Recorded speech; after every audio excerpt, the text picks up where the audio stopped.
you've never run it before, if you're learning, just fill the box half.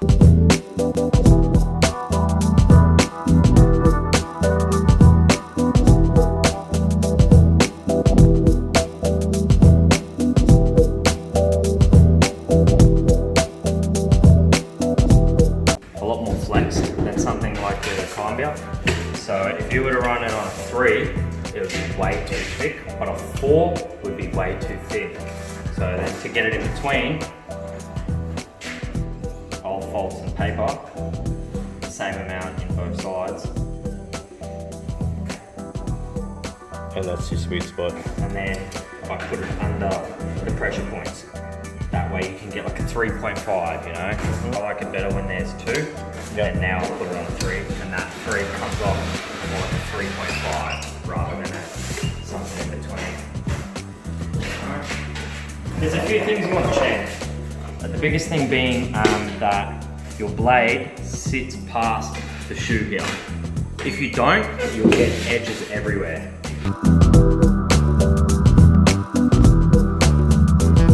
So what you want to do is you want to put it on the end there and then touch the blade. You want to make sure there's a gap. Or you can just use your fingernail. Yeah. About a thickness of your fingernail, if that. Yeah. Just to make sure it sits past that. If it doesn't, then it'll ride on your shoe and it won't cut your edges. So there'll be edges everywhere.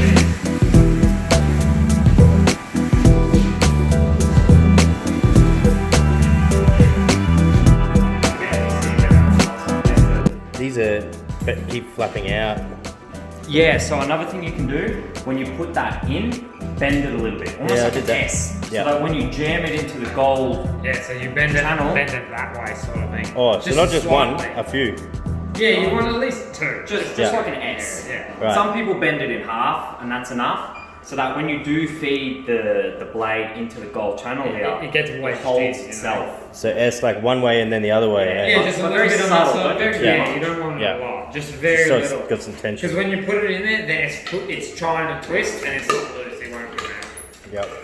And if you've never run it before, if you're learning, just fill the box half. Don't fill it more than that. If it's half full, Because it stays clean and everything like It's a that. lot easier to run there. Because Yeah. you got the right angles when it presses like see, that. so that's about half full now. Yeah. And it Easier to run. just moves a lot better.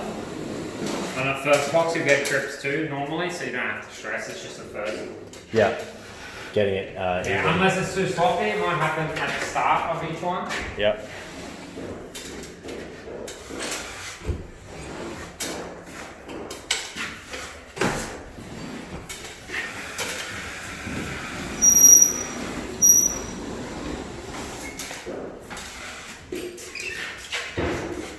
This looks set really nice, eh?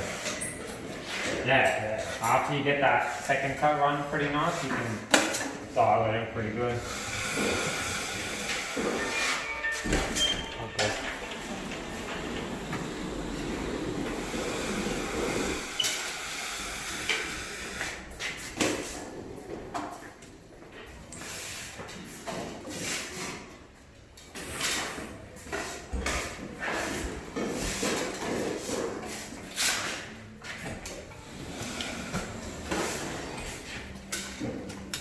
I'm paying more attention to your technique now.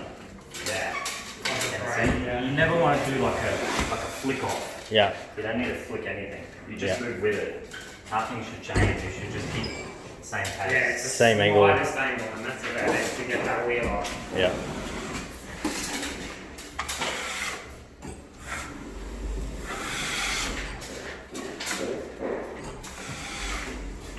Yeah, this is So we nice. finished that, so you wouldn't even have to get that close, because you know how much comes off of the block when you sand those internals right in. Yeah.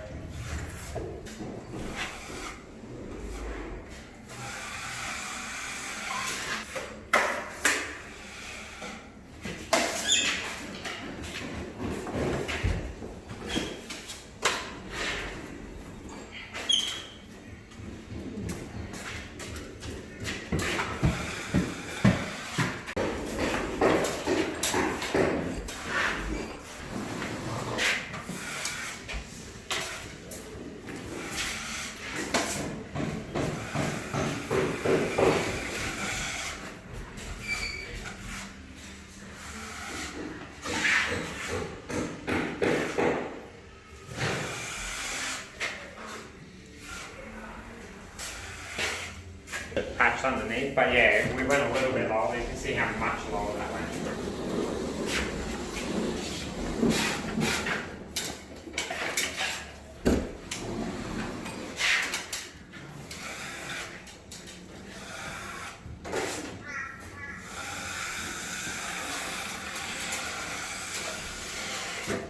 So you get those because of the underneath pinholes, you just go the opposite way. Fill them in. But you always want to check your meats just in case, because we pre-fill, they're always so thin, you don't have to really do them. Yep. But if you don't pre-fill, they're a lot stronger. Yeah, if your second coat is such a thick coat, that lift off from following behind, or even if you don't follow behind, Yep. it'll be too much. It'll cut. The join. Yeah, you Yeah. have to scrape them or sand them or whatever you want me to do. Yep.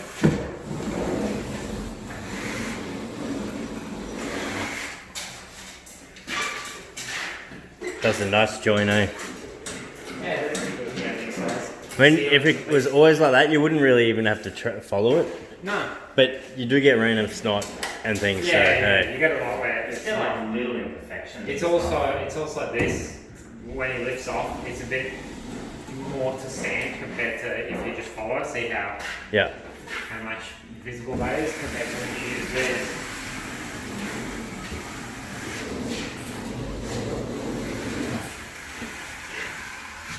You can barely see where that one was compared to the one that he's got.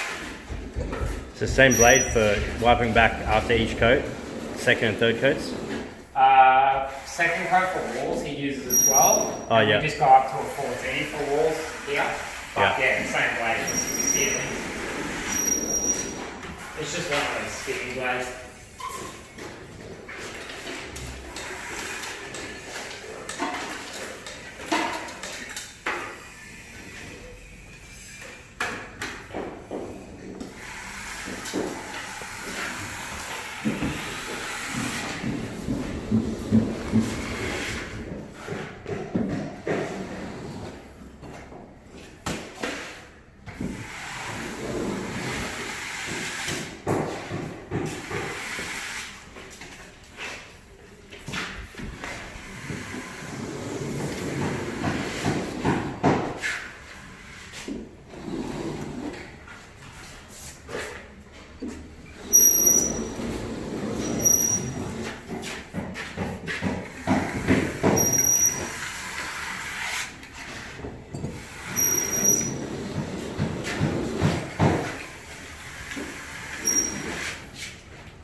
Yep.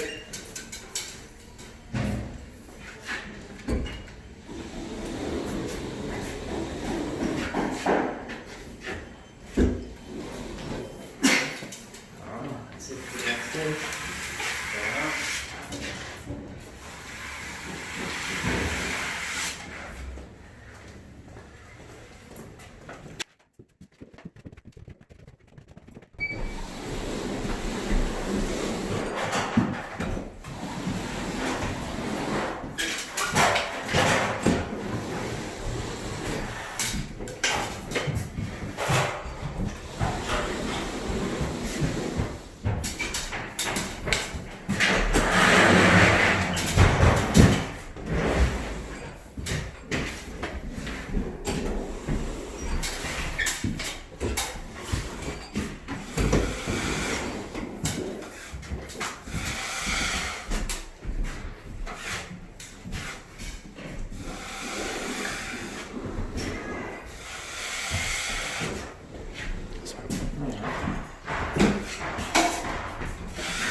Yep. So you put it on, take it off, and then run it again, and it does the pinhole.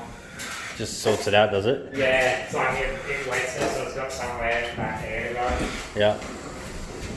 Yeah, I remember you were saying that about doing big butt joints. Yeah, when you're doing the same day, it's a similar thing, yeah. Yeah.